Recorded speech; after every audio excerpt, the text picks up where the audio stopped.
हम लोग next topic में फाइनाइट पोटेंशियल वेल करेंगे. This is another application of Schrodinger's equation. इससे पहले हमने पार्टिकल इन अ बॉक्स किया. पार्टिकल इन अ बॉक्स में हमने ये कंसिडर किया कि हमारा जो वेल है पोटेंशियल वेल ही था वो भी, लेकिन उसकी जो ये वॉल्स हैं वो इन्फिनिटली हाई पोटेंशियल पे हैं. That is particle never escape from this box until its energy is like infinite, which is practically not possible. So this was a hypothetical situation, not practical, because you can't have infinitely high walls of any box.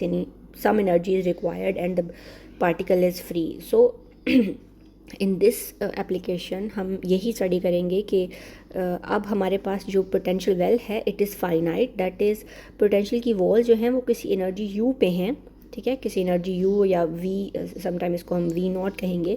सो किसी energy you या we पे हैं जिसमें कि अगर हमारा particle acquire कर लेता है एनर्जी यू या इससे ज़्यादा, सो वो यहाँ से बाहर निकल सकता है. ठीक है, ये चीज़ जो है ये क्लासिकली एक लाइक बहुत ज़्यादा आप कह लें कि समझी जा सकती है कि एक पार्टिकल जो कि एक बॉक्स में है जिसकी कि वॉल्स इतनी हाई हैं, इतनी पोटेंशियल एनर्जी है उनकी, if the particle acquires this much energy it can come out of the this well या this box. So this is the classical view point. Potential energies are never infinite in real world. जैसे हमने पहली application में पढ़ा था, that is particle in a box in which the walls were infinitely high or the energies needed to escape from the box was infinite.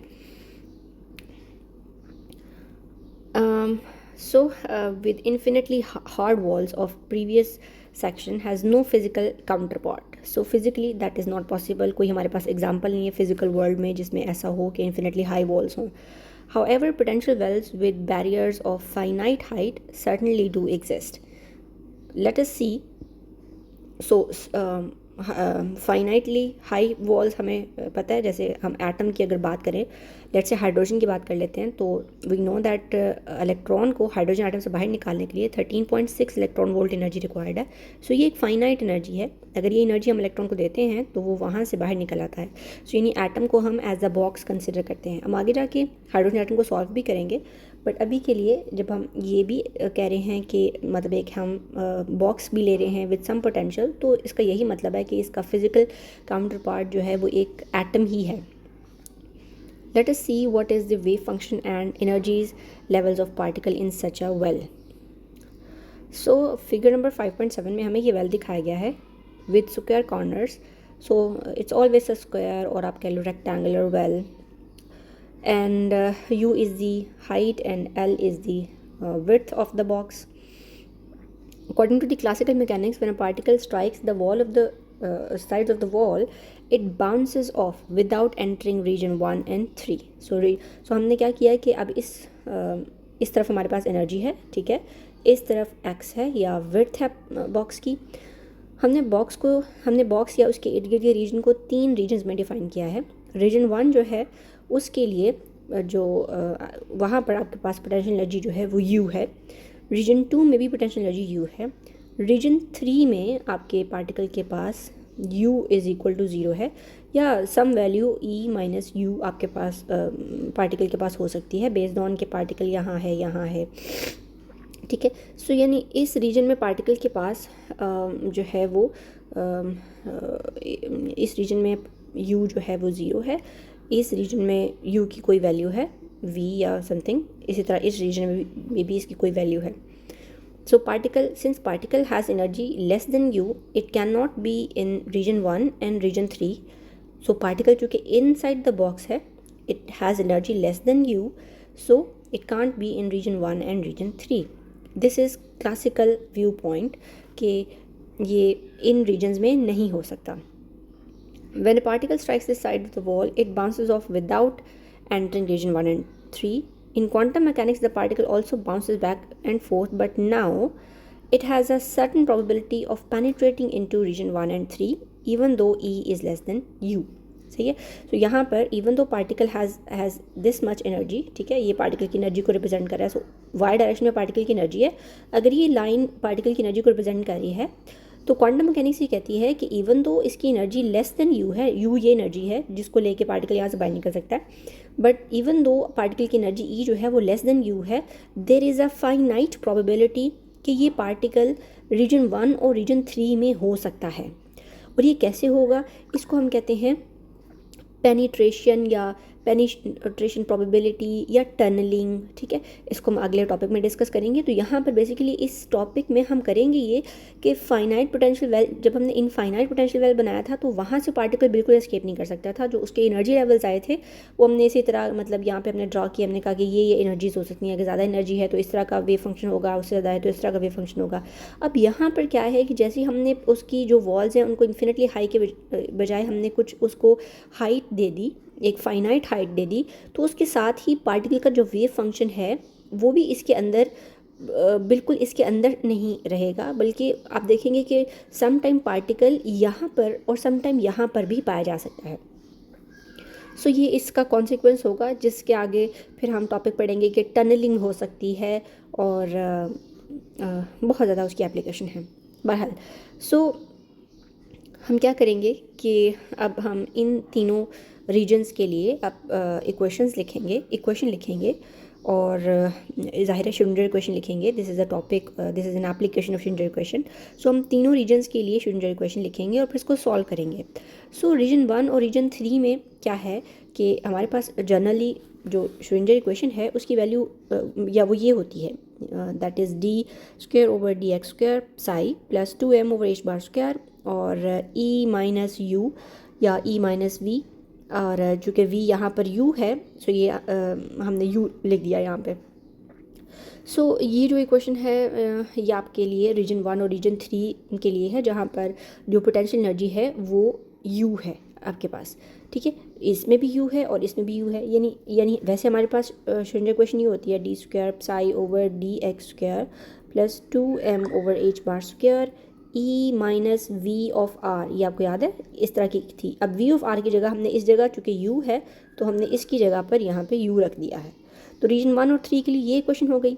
इसी तरह जो reason 2 है, जो सेंटर में रीजन है दैट इज़ अच्छा, मैं इसका अगर आपको पोटेंशियल भी लिख कर दिखाऊँ तो ये कुछ इस टाइप का पोटेंशियल होगा। यानी अगर मैं इसका आपको लिखूँ कि ये किस टाइप का पोटेंशियल है, let me take another pencil. So if I write the potential for this particular region, तो वो ऐसे का potential है that is v of x is equal to u when x is less than 0, it is 0 when x is between 0 and L, and it is again u when x is greater than L। ठीक हो गया। सो ये इस आपने सबसे पहले ये potential लिखना है इस रीजन के लिए। देन हम देखेंगे कि अब हमारे पास जो तीनों रीजन्स हैं उनकी इक्वेशंस क्या हैं। सो फर्स्ट और थर्ड रीजन के लिए ये इक्वेशन होगी और उसके बाद सेकंड रीजन के लिए जो इक्वेशन है वो ये है। अच्छा, अब ये कैसे आई इक्वेशन? सेकंड रीजन में आप देखें तो यहाँ पर u जो है वो 0 है। तो मैंने अभी हमने श्रोडिंगर इक्वेशन लिखी थी। So let me open my notes. Okay, so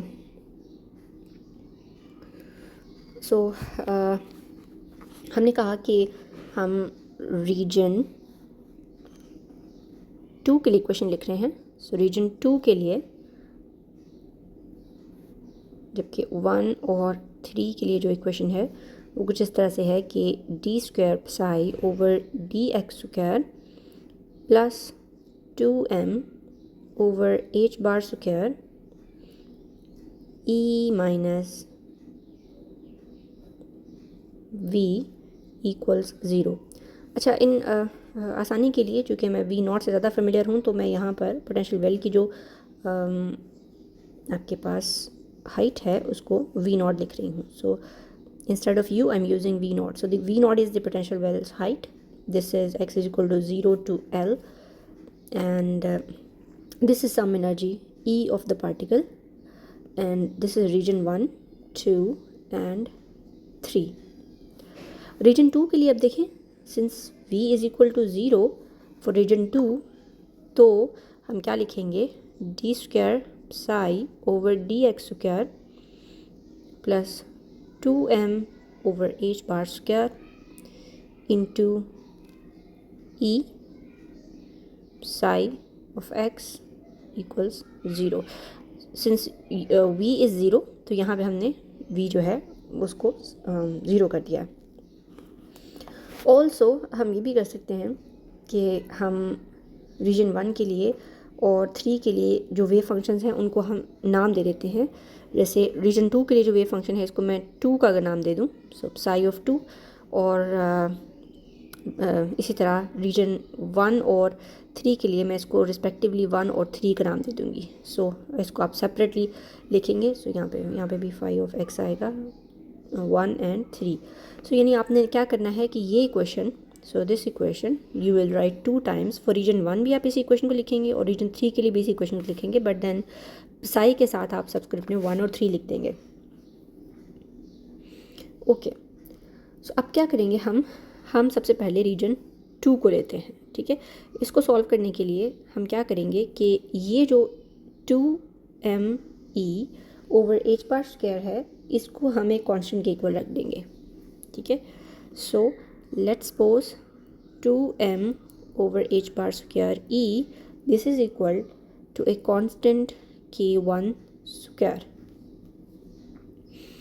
so that हमारी जो क्वेश्चन है वो क्या हो जाएगी, by d x square plus k1 square psi 2 of x equals 0। अब ये जो क्वेश्चन है हमारे पास, इसका जैसे हमने पार्टिकल इन अ बॉक्स में देखा था कि ऐसी ही क्वेश्चन थी और उसका सोल्यूशन क्या था, साइनोसॉइडल फंक्शंस थे। सो उसी तरह साई ऑफ 2 यानी इस इक्वेशन का सोल्यूशन जो है, जनरल सोल्यूशन, ये आपने पढ़ा हुआ है मैथ्स में, जनरल सोल्यूशन कि अगर हमारा एक सेकंड ऑर्डर इक्वेशन हो तो डिफरेंशियल इक्वेशन हो, तो अगर यहाँ पे कांस्टेंट हो तो कैसा सोल्यूशन होगा, अगर कुछ और हो हम आगे जाके देखते हैं तो फिर ये अपनी जो सॉल्यूशंस हैं वो पढ़े हुए हैं। यानी अगर वो ये कांस्टेंट जो है इसकी कोई पर्टिकुलर वैल्यू जो है वो कॉम्प्लेक्स हो या अदर देन दैट हो तो क्या सॉल्यूशंस होंगे। सो बहरहाल if this is constant so solutions are simply sinusoidal, that is let's say हम यहाँ पे साइनोसाइडल सॉल्यूशन में कांस्टेंट को ले लेते हैं C sine of k1x plus D cos of k1x। So ये हो जाएगा solution for region 2। For region 1 या और रीजन 3 जो है उनके लिए क्या होगा, सो रीजन 1 के लिए हमारे पास deep psi 1 over d x square plus 2m over h bar square E minus V not psi 1 of x equals 0। ठीक हो गया। अब अगेन हम ये इस सारी चीज़ को एक कांस्टेंट डिक्लेयर करेंगे और इस कांस्टेंट को मेक श्योर करेंगे कि ये पॉजिटिव हो, क्योंकि आपको पता है कि हम लिखेंगे कि 1, so this is for region 1 squared equal 2m, so मैं इसको वी नॉट माइनस ई लिखूँगी क्योंकि फॉर द रीजन 1 हमारे पास जो v है वो ग्रेटर देन e है। ठीक है, for region 1 v is higher than what the energy of the particle is. So to make it positive we will have to switch the signs, और चूँकि हमने यहाँ पे साइन स्विच किया है सो हम इस इक्वेशन में इस जगह पर साइन स्विच करेंगे। ठीक है, सो यहाँ पर नेगेटिव आ जाएगा, that is D square Sai 1 over d x square minus k1 square and Sai 1 of x equals 0। इस इक्वेशन का सोल्यूशन हमारे पास उसी तरह जनरल सोल्यूशन जो है वो क्या होता है, सो जब यहाँ पे नेगेटिव होगा सो हम सोल्यूशन जो है वो लिखेंगे जनरल सोल्यूशन एज, इसको हम लिखते हैं a e to the power kx plus b e to the power minus k, और चूँकि k1 है तो यहाँ पे भी k1 आएगा और यहाँ पे भी x। ठीक है, so this is the solution for region 1। Similarly for region 3 same argument, ठीक है, और सोल्यूशन आपके पास आएगा psi 3 of x equals e to the power k 3x plus f e to the power k 3x।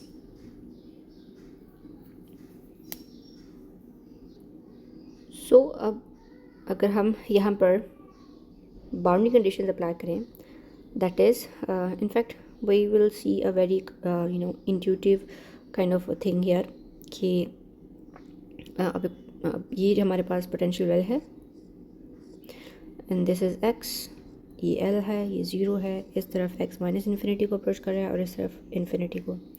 So as x goes to infinity in region 3, आप देखो कि इन में से बाय द वे इनमें से एक नेगेटिव है, this one is negative. So अगर आप देखो कि when x approaches to infinity, so ये जो आपके पास फंक्शन है e to the power x, वो इन्फिनिटी को अप्रोच करने लग जाता है। सो हमें पता है कि कोई भी वेव फंक्शन, एक वेल बिहेव वेव फंक्शन कभी भी इन्फिनिट नहीं होता, ठीक है।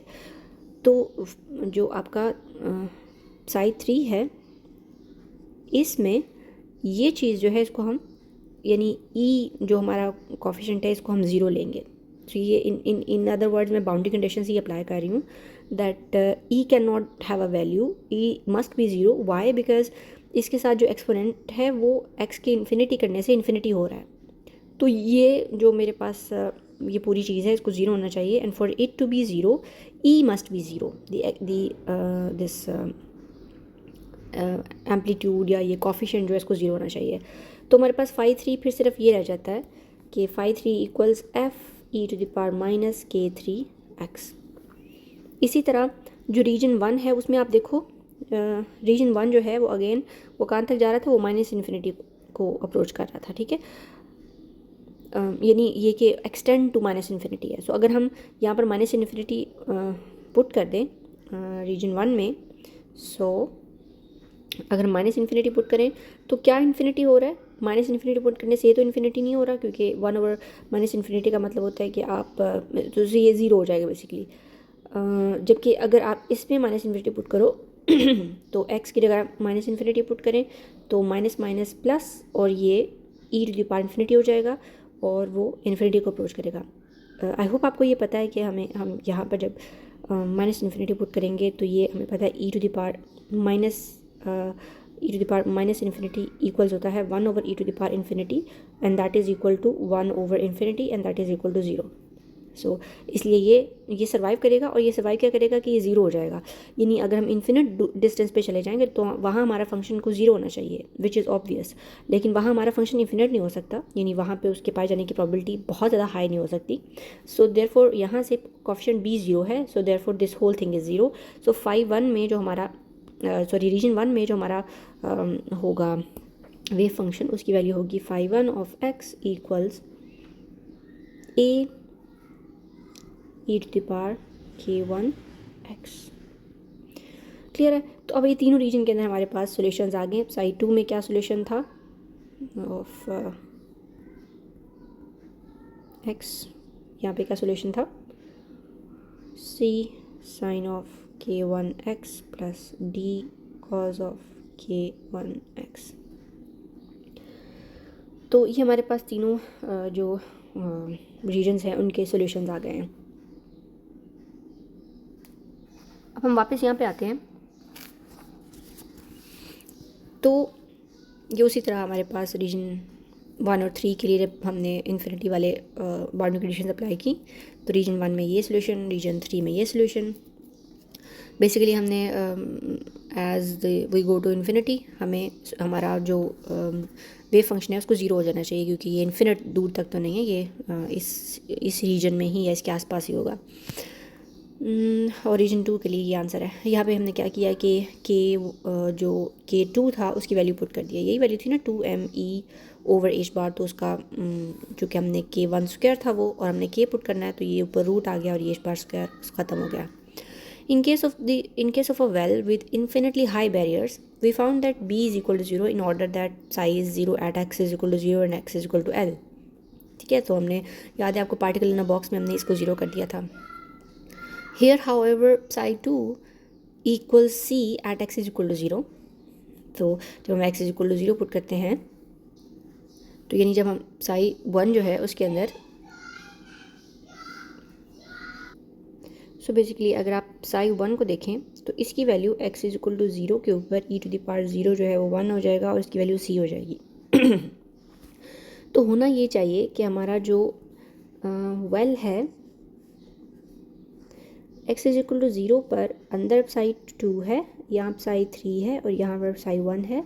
तो ये जो बाउंड्री है x इज इक्वल टू 0 वाली, इसके ऊपर जो इस वेव फंक्शन की वैल्यू होगी वही इसकी होगी. ठीक है, ये बेसिकली हमारी क्वेश्चन ऑफ या इसको आप कहते हैं कॉन्टीन्यूटी कंडीशंस. सो कॉन्टीन्यूटी कंडीशंस जो हैं ये बेसिकली बाउंड्री कंडीशन के होती हैं कि at x is equal to 0 जो है वो आपके पास दोनों वेव फंक्शन यानी psi 1 ऑफ x बराबर होना चाहिए psi 2 ऑफ x के. ये हमारे वेव फंक्शन की कॉन्टीन्यूटी डिमांड करती है. इसी तरह इस जगह पर भी psi 2 ऑफ x इक्वल होना चाहिए psi 3 ऑफ x के at x is equal to l. इसको आप लिख दोगे कि at x is equal to 0, ये भी at x is equal to 0. ये दोनों चीज़ें यानी ट्रू होनी चाहिए. तो जब हम इसको सही मानते हैं कि वेव फंक्शन जो है वो कॉन्टीन्यूस है हर जगह पर, यानी वो अब्रप्टली कहीं पर 0 नहीं हो रहा, तो इट इज़ ट्रू कि इस पॉइंट पर जो psi 1 की वैल्यू होगी वही psi 2 की होगी. सो देयरफॉर इसलिए ये कह रहा है कि psi 2 is equal to c at x is equal to 0 and also it is equal to g at x is equal to l. For both so both sine and cosine solutions of the equation are possible. ठीक है, हमने देखा था कि square well potential में एक ही solution था, यहाँ पर बोथ सोल्यूशन यानी साइन भी और कोसाइन दोनों सोल्यूशन जो है वो पॉसिबल हैं. सो अगर हम इनको ड्रॉ करें x equal to 0 to x equal l 5 psi 1 2 3 different जो है मॉड्स के लिए अगर हम इनको ड्रॉ करें तो हमारे पास कुछ इस टाइप के सोल्यूशन बनते हैं. ठीक है, सो रिमेंबर कि हमने ये 3 और रीजन 1 जो है उनको नहीं किया हुआ, बल्कि जैसे वहाँ पर हमने for different values of n किया था, यानी फॉर डिफरेंट एनर्जी वैल्यूज़ के लिए डिराइव किया था, ये उसी तरह यहाँ पर भी उन्होंने डिफरेंट एनर्जी वैल्यूज़ के लिए psi की वैल्यू जो है उसको लिखा हुआ है. सो ये हमारे पास आते हैं. For either solutions both psi and psi over dx यानी उसका जो डिफरेंशियल है must be continuous. अच्छा, कॉन्टीन्यूटी कंडीशन में आपको कंप्लीट बता देती हूँ. तो एक तो ये है कि आपके पास दोनों रीजन्स में यानी इस पॉइंट पर psi 1 और psi 2 की वैल्यू सेम होनी चाहिए. इस पॉइंट का मतलब है कि x is equal to 0. Similarly it is true that psi 2 of x at x is equal to l equals psi 3 of x at x is equal to l. ठीक है, सो ये है boundary condition number 1. Boundary condition number 2 जो है वो ये होगी कि इन्हीं दो पॉइंट्स के ऊपर यानी x इक्वल टू 0 पर और x इक्वल टू l पर इनके जो डेरिवेटिव हैं d by d x and d by d x should be equal to each other.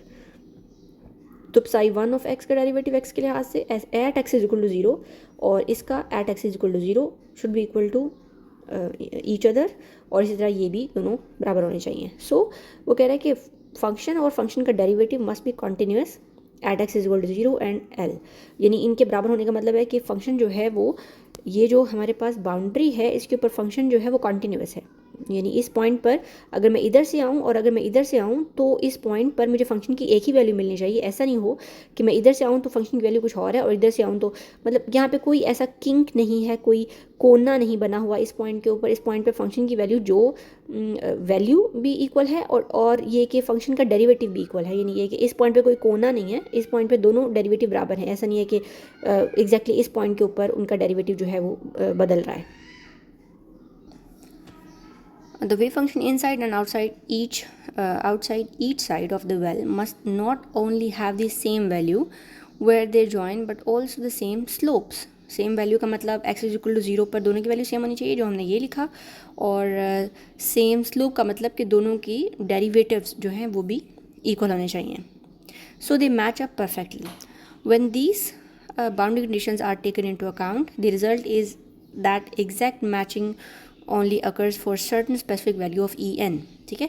वो certain specific values of E n जो है उनके कोरिस्पॉन्डिंग जो psi है वो हमने यहाँ पर ड्रा किए हुए हैं। सो ये कंप्लीट डेरिवेशन जो है वो हम नहीं करेंगे यहाँ पे, हम सिर्फ एक आप कह लें कि फ़िज़िकल या पिक्चर देखेंगे इस चीज़ की कि इससे क्या हमारी मुराद है। The complete wave functions and their probabilities densities are shown. So ये वेव फंक्शन है और ये उनकी प्रोबेबिलिटी डेंसिटी है, दैट इज़ psi1 का मॉड स्क्वायर, इस तरह ये psi2 3, ये उनकी डेंसिटीज़ हैं। तो आप देखें कि डेंसिटीज़ उसी तरह हैं जैसे साइन वाले के वो जो पार्टिकल इन बॉक्स है उसमें थी कि सेंटर में मैक्सिमम है, फिर इसी तरह यहाँ पे इन दो जगहों पर मैक्सिमम है, फिर इसी तरह ये इस तरह है। But because the wavelengths that fit into the well are longer than an infinite well, for an infinite well of same width, so हमने पहले जो इनफाइनाइट वेल लिया था वो भी 0 to L विड्थ का था। कहता है जो वेवलेंथ हैं but they don't fit perfectly, but some of the wavelength you can see कि वो यहाँ से बाहर आ रही है, ठीक है। सो अगर मैं आपको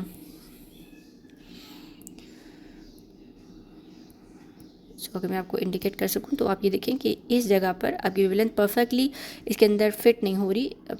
उस केस में हमारे पास ये था कि वेवलेंथ परफेक्टली वेल के अंदर फिट हो रही थी, ठीक है। अभी ये है कि वेवलेंथ जो है वो थोड़ी बाहर है। सो देयरफॉर जो प्रोबेबिलिटी है वो भी आप देखें कि थोड़ी प्रोबेबिलिटी उसको वेव फंक्शन के बाहर पाए जाने की प्रोबेबिलिटी भी थोड़ी सी बढ़ गई है। तो यानी अब हमारा जो पार्टिकल है वो इनसाइड द बॉक्स तो बहुत सारा टाइम स्पेंड करेगा, बट सम टाइम वो बॉक्स के बाहर भी हो सकता है, ठीक है। उधर बाहर पाए जाने की प्रोबेबिलिटी उसकी एक डेफिनेट प्रोबेबिलिटी आ गई आपके पास। Hence the energy E n. So another thing is के जो हमारी एनर्जीज़ हैं these are little lower than the energies for infinite well. So finite well में एनर्जी वैल्यू जो हैं थोड़ी लोअर है। दूसरा हमने कॉन्सिक्वेंस या दूसरा जो फिज़िकल इंटरप्रिटेशन है वो यहाँ से ये आती है कि जब आपके पास फाइनाइट पोटेंशियल वेल है तो हमने उनके सोल्यूशन देखे और हमने ये देखा कि बाउंड्री कंडीशंस के अकॉर्डिंग क्या आना चाहिए। हमने इनके वेव फंक्शन लिखने हैं, उनके प्रोबेबिलिटी डेंसिटीज़। तो हमारा कंक्लूजन ये है कि यहाँ पर जो वेव फंक्शन है it can leak out of the boundaries of the well, ठीक है। वेल की जो बाउंड्रीज हैं उनसे बाहर निकल सकता है। And so is the probability भी ये है कि आपका जो वेल है उसकी बाउंड्री से बाहर पार्टिकल पाया जा सकता है। Although that probability is low but it is definite probability, मतलब ये कि वेव फंक्शन वहाँ पाया जा सकता है। सो यहाँ से जो हम इनिशियली कह रहे थे कि टनलिंग हो सकती है, यानी अब आपके पास अगर फाइनाइट वेल आ गया है तो फाइनाइट वेल में पार्टिकल जो है वो उस वेल से टनल कर सकता है। इवन दो हमने ये कंसिडर किया कि पार्टिकल की जो एनर्जी है वो यू जो एनर्जी रिक्वायर्ड है इस वेल से बाहर निकलने के लिए उससे काफ़ी कम है। आई होप ये आपको क्लियर है। If you have any question do ask me in the WhatsApp group.